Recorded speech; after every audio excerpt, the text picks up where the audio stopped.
In the world of thoroughbred bloodstock, where a single yearling can command $7 million before it has ever touched a racetrack, a horse that nobody wanted sold for a number that barely covered the paperwork. No bidding war, no rival paddocks sending representatives with rolled-up catalogs and quiet instructions to go to six figures. Just a gavel, a number that insulted the auctioneer to repeat aloud, and the sound of the establishment moving on to the next lot. The blue bloods had spoken. The verdict was unanimous. This animal had no future in serious racing. The ledger tells a different story. What followed that auction was not a fairy tale. Fairy tales are comfortable. They have clean arcs and tidy morals. What this horse did was something far more brutal. A systematic, methodical, almost surgical destruction of every animal the elite breeding farms had spent decades and fortunes constructing. He did not simply compete against the blue bloods. He educated them. Race after race, surface after surface, distance after distance, he delivered the same verdict the auction house had delivered on him: you are not good enough. And he delivered it with a precision that left the industry's experts not just wrong, but publicly, documentably, historically wrong. This is the story of how a horse that failed to sell became the most expensive education the thoroughbred world never expected to pay for. The auction catalogue listed his flaws with the detached efficiency of a medical report written by someone who had already made up their mind. His conformation was described in the polished language bloodstock agents use when they mean unacceptable. His shoulder angle sat steeper than the ideal, a geometry that, in theory, produces a shorter, choppier stride, the mechanical equivalent of a sports car with the wrong gear ratios. His coat lacked the gleaming copper advertisement that wealthy buyers expect when they are spending generational money. He was described, in the notes passed between paddock observers that day, as plain. In the thoroughbred world, plain is not an aesthetic complaint, it is a commercial death sentence. The veterinary inspection had flagged concerns that compound interest on themselves in the minds of serious buyers: minor asymmetries, a hoof angle that suggested future maintenance, the profile of an animal built for survival rather than performance, a distinction the sports establishment treats as fatal. Bloodstock agents at that level are not purchasing horses. They are purchasing actuarial tables, and this animal's numbers pointed in the wrong direction on almost every column. Industry experts said exactly what you would expect industry experts to say.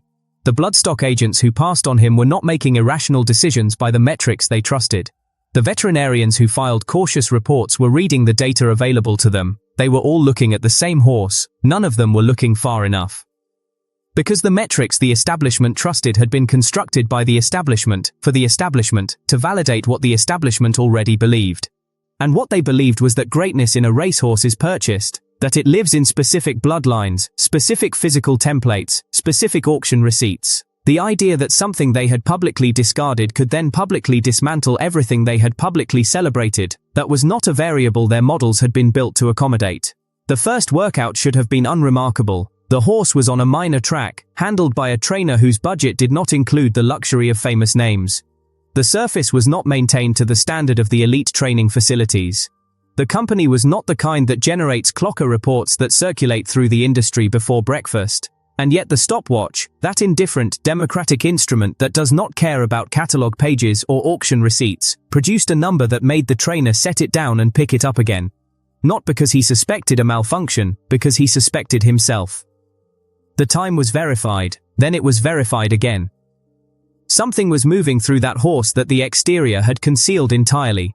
The choppy stride the bloodstock agents had identified on visual inspection was not choppy at all under racing conditions. It was compact, efficient. A mechanical delivery system that wasted almost nothing, a turbine rather than a piston engine, producing thrust through rotation rather than raw extension.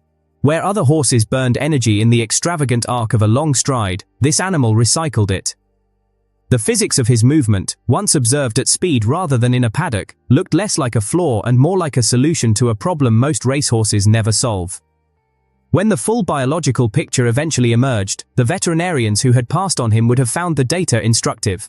His lung capacity, measured under exertion, registered above the range that typically defines elite athletic potential in the species. The average thoroughbred racehorse operating at full speed consumes roughly 55 liters of oxygen per minute. This animal was processing more, not marginally, not statistically within the noise of natural variation, but consistently, measurably, verifiably more. His body was running a more efficient combustion cycle than the horses whose pedigrees cost more than most people's houses.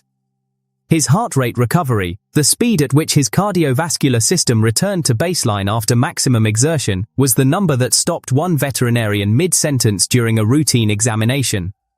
The average recovery window for a fit racehorse is measured in minutes. His was measured in something considerably shorter. For reference, that recovery rate belongs to a different category of athlete. The kind that laboratories study, the kind that produces data that gets published, the kind that, in a just world, would have commanded a very different number at a very different auction. He should have been exposed as a fraud by the third race, yet he won. He should have faltered at the distance increase, yet he accelerated. The rivals entered against him in those early months carried names that the sport recognizes. Horses whose registration papers represented accumulated decades of selective breeding, whose trainers had Derby trophies on their office shelves, whose owners measured their involvement in the sport in generations rather than seasons. These were not beatable opponents for a horse that nobody had wanted. These were the blue bloods, the product of everything the thoroughbred industry believed about itself. He beat them with a consistency that moved past coincidence somewhere around the 5th race and arrived at something approaching a statement around the 10th. The track surface on the day of the race that finally silenced the remaining skeptics was not cooperative. Rain had come through the night before and left the kind of footing that separates horses who can only perform under ideal conditions from horses who perform under any conditions. The dirt was not just ground, it was an active antagonist, pulling at every hoof, demanding energy with every stride, punishing mechanical inefficiency with the impartiality of physics. Several of the blue bloods in that field had been specifically conditioned for surfaces like this. Their trainers had studied the forecast and liked what they saw. The gates snapped open. The field found its rhythm. The blue bloods ran exactly as their breeding and their training had prepared them to run, powerfully, efficiently, exactly as expected. He was not running as expected. By the first turn, he had established a position that his pre-race odds had not suggested was possible. By the far turn, the position had become a gap, not a comfortable lead that invites complacency, a gap that has the quality of a door being closed. The horses behind him were running hard. Their jockeys were asking questions that their mounts were genuinely trying to answer. The gap did not respond. It widened with the mechanical indifference of a conveyor belt. Not accelerating dramatically, not producing a moment of visible brilliance, just continuing, at the same relentless pace, to put more racetrack between itself and everything chasing it. He crossed the wire and the clockers compared their figures with the involuntary expression of people who have just been told something they do not quite believe. The time was not a record. It did not need to be. The record was already in the result. A horse that had failed to generate a single serious bid at auction had just delivered a defeat to animals that collectively represented more capital than some nations carry in reserve. The experts who had passed on him at auction did not issue statements. The bloodstock agents who had walked past his stall without slowing down did not hold press conferences. The veterinarians whose reports had contributed to his commercial invisibility did not publish corrections. This is how the establishment processes being wrong, in silence, with the quiet efficiency of an institution that understands that the next auction is always coming, and that it is better to move forward than to account for the wreckage left behind. But the wreckage was real, and it was documented. In finishing times and margins and prize money totals and head-to-head records against animals whose names the breeding farms still use in their marketing materials. The ledger that had once held a single embarrassing sale price had grown into something considerably more difficult to ignore. What the auction failed to measure was not invisible, it was simply located in a place where the measurement tools the establishment trusted were not designed to look. Inside a cardiovascular system running a more efficient cycle than anything around it, inside a stride that sacrificed elegance for economy, inside an animal that had been built not for the paddock inspection but for the 400 meters after the gates open, when everything the eye cannot see begins to matter. The data is archived now, the times are verified. The race records sit in the databases where race records sit, cross-referenced and catalogued with the neutral precision of a sport that keeps meticulous accounts of everything except its own assumptions. Researchers have studied the biomechanics, geneticists have examined the inheritance patterns. Analysts have built models trying to identify, in retrospect, the variables the auction missed.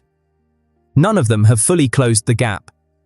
Because somewhere between what the stopwatch captured and what the eye observed and what the instruments measured, there exists a remainder that the databases cannot store. Call it will.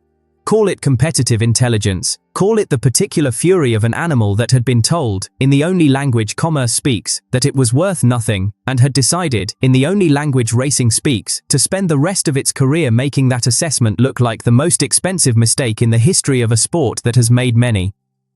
The Blue Bloods lost to something the auction never saw coming. The question the sport has never fully answered is whether it has learned, yet, how to look.